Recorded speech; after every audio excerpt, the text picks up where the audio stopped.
بسم اللہ الرحمن الرحیم۔ میری طرف سے میرے تمام دیکھنے اور سننے والوں کو السلام علیکم۔ دوستو، حضرت شیخ سادی بیان کرتے ہیں کہ ترک کے بادشاہ کو اپنے غلام پر بے حد اعتماد تھا اور وہ اس سے اپنی ہر بات کیا کرتا تھا۔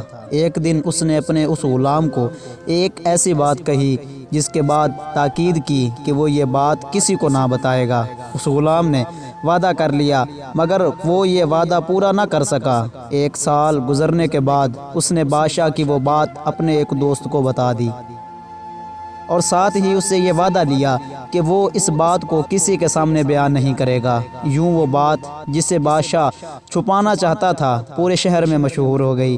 بادشاہ کو جب علم ہوا تو اسے اپنے غلام پر بہت غصہ آیا اور بادشاہ نے حکم دیا کہ اسے قتل کر دیا جائے اور اس کے ساتھ شہر کے دیگر تمام غلاموں کو بھی قتل کر دیا جائے جنہوں نے اس راز کو افشا کرنے میں حصہ لیا۔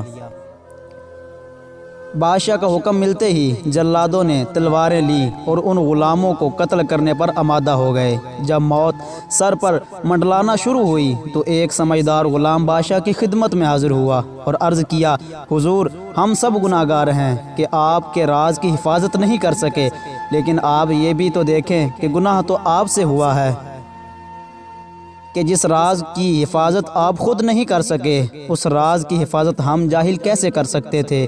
اہل دانش کہتے ہیں کہ راز اس وقت تک راز ہے جب تک تمہارے دل میں ہے۔ جب تم اپنے راز کو دوسروں پر عیاں کر دو گے تو وہ راز قید سے آزاد ہو جائے گا۔ جس کی حفاظت تم خود نہ کر سکے، دوسروں سے اس کی توقع ہرگز نہ رکھو۔